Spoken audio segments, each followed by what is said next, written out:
Hey everyone, welcome to Plants and Politics. So I have a bit of an update on Steve Bannon and his We Build the Wall debacle and charges brought against him. As you may or may not remember, Steve Bannon worked for the Trump team when he was running for office. He was one of his top advisors, and he's just a horrific human being. He really is. He's a white nationalist. He is an awful white supremacist who, for some reason, I guess he doesn't have a mirror in his house, thinks that he's superior to people who have black and brown skin.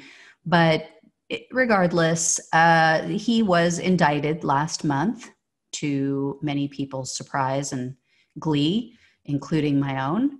And it was for fraud.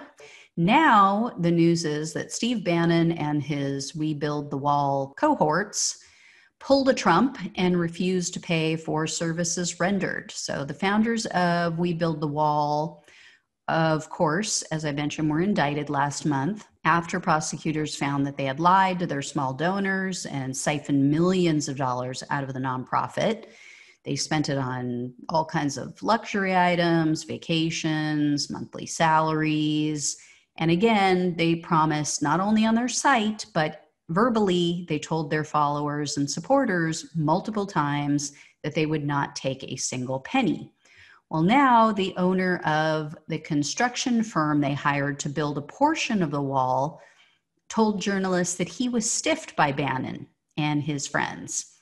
Tommy Fisher is the man that they spoke with, and he is the owner of a construction company called Fisher Sand and Gravel.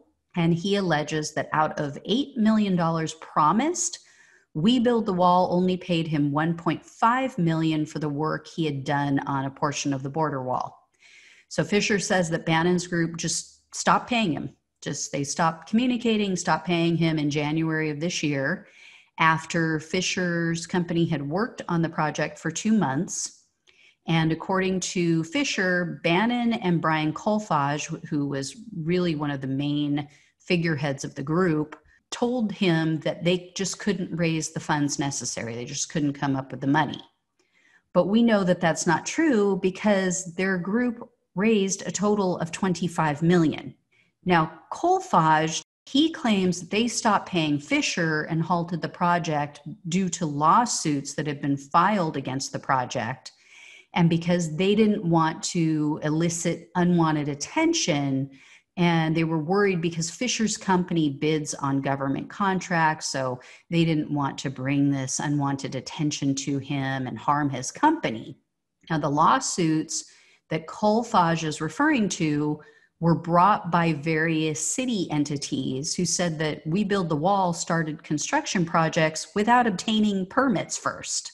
But while Kolfage alleges that the decision to cut ties with Fisher's company was a mutual decision, Fisher says that's not true at all. Fisher, in fact, told BuzzFeed News that the relationship ended because Bannon and Kolfage and their group refused to pay him any more money, even though he agreed to front 20% of the costs. So he's out of money because of this. So because of their failure to keep their word, Fisher was stuck with bills for construction, maintenance, lawsuits, and repairs because a recent hurricane blew through the area. So he's had to pay for all of this, plus the money he fronted for the construction costs.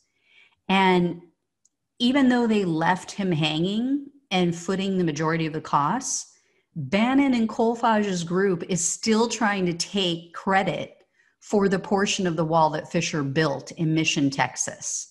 So their website refers to this portion of the wall as, quote, Project 2, even though their group only contributed 3% of the costs. So Fisher has asked them to stop using it as a promotional tool, but, seeing how these men lack any and all morals, it's unlikely they give a damn and that they're going to make any changes. They're going to keep using this to promote the group as if it's all legitimate, even though they're now facing felony charges. It's so ridiculous, and people are still backing them. People still believe in them, even though it's now come out that they flat out lied to people who are donating to this fake organization. Yeah, just as I always say, the grift that keeps on grifting. So anyway, guys, as always, like, share, subscribe. I'll talk to you soon. Take care. Thanks for listening to Plants and Politics. The only way we can take our country and power back is to spread the truth and build an army.